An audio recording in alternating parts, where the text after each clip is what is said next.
Good morning, Crosspoint. Happy Wednesday morning to you. I hope that you are doing well. I'd like to pronounce a blessing over you real quick if I could as you're starting your day. The Lord bless you and keep you. The Lord make his face shine upon you and be gracious to you. The Lord lift up his countenance upon you and give you peace. And be blessed today. And I hope you're doing well. Just a few things I want to share with you today as you're getting your day started. One is that next week I want to talk about the ideas that I've been hearing and receiving from many of you on the fourth leaf. And just by way of reminder, we set some goals this year, one of which is to pay off the mortgage. And we're looking for an admin assistant. We're looking for a youth pastor. But as we pay off the mortgage, it's going to free us up. It's going to free up some resources, going to give us some room to dream. And we've got youth as a priority, ESL as a priority, mission as a priority at the local level, and then the fourth leaf is unidentified, and so we're asking for ideas. I've already gotten a lot of ideas from many of you, so next week I'm going to speak to that, the fourth leaf and the ideas. So feel free to continue to shoot me ideas, and this is a time, an opportunity for Crosspoint to get creative. And like I cautioned us, not caution, maybe encourage would be a better word a couple weeks ago, is that if God has put an insight into you, it may be that you might be part of a mechanism, a part of a lurch forward in the very thing that you see. So anyway, so that's the first thing. The second thing is we got some good news. I'm not really going to go into great detail, but one of our goals has been met for the year. So we will be speaking to that this Sunday, but it's good news, had some great developments. And so it's good. It's good. It's good. It's good. The third thing that I wanted to talk to you about today, and this has been on my mind for a while, not regarding really anything at Crosspoint per se, but I know it's Wednesday morning and many of you are going off to work. Maybe some of you are pausing for a break early in the day, but I want to just run something by you by way of reminder, by way of encouragement, and that is that the work that you do is a reflection of who you are and is an act of worship to God. I'm not talking about ministry per se, although it can include that. I'm talking about as you're out right now working in your workplace. And I want to read a couple of scriptures to you, just kind of hit you with some ideas and then kind of wash us with the word, and then I want to talk about some of the things. One is in Proverbs 8:9, whoever is slack in his work is a brother to him who destroys. Okay, whoever is slack in his work, slack means not good, is a brother to him who destroys. Proverbs 18:16, a man's gift makes room for him and brings him before the great. That's a key idea, is that a man's gift actually forges the path for him and will eventually bring him in front of great people. Okay, again, this all has to do with our work. Finally, in Exodus chapter 35, just a few verses here. Exodus 35, 30-35. Just listen to this. This is pretty good.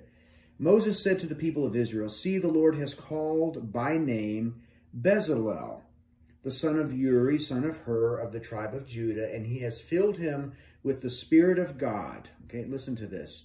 With skill, with intelligence, with knowledge, and with all craftsmanship, to devise artistic designs, to work in gold and silver and bronze, in cutting stones for setting, and in carving wood for work in every skilled craft. And he has inspired him to teach both him and Oholiab, the son of Ahisamach, of the tribe of Dan. He has filled them with skill to do every sort of work done by an engraver or by a designer or by an embroiderer in blue and purple and scarlet yarns and fine twined linen, or by a weaver, by any sort of workman or skilled designer. So I've just kind of rapid fire. Those are 3 ideas, but this guy, Bezalel, was filled, this is the language, filled with the Spirit of God to the end that he had skill, ability, intelligence with art, really. He was able to engrave. And so the Spirit of God was empowering him and filling him to do work and to do good work. And so I want to encourage us this morning to be good at our work, that each one of us has skill and gifts that we're exercising in the marketplace. Maybe you know computers very well. Maybe you get engineering very well. Maybe you get leadership very well.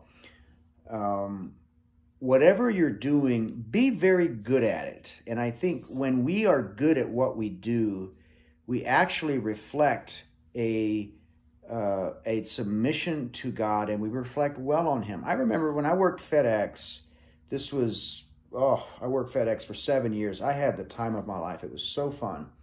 But we would be divided into groups. And there were a couple of believers, professing Christians, and this kind of disturbed me.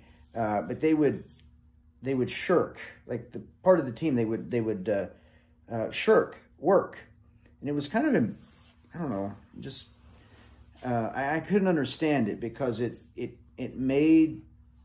kind of made the rest of the team not want to be on their team, because they would look for the path of least resistance. Not always, I'm not saying that, but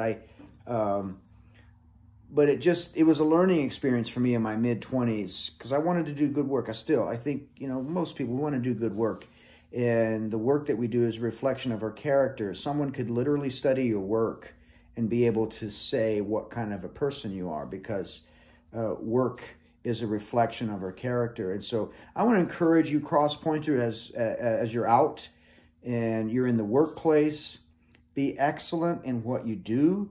You have the Spirit of God dwelling in you, whether you're pushing a mop and cleaning windows, whether you're playing an instrument, whether you're working at a keyboard and typing. Do good work. Be skilled in what you do. Develop your skill. In fact, make yourself irreplaceable. Make it so that your boss would have a really hard time replacing you.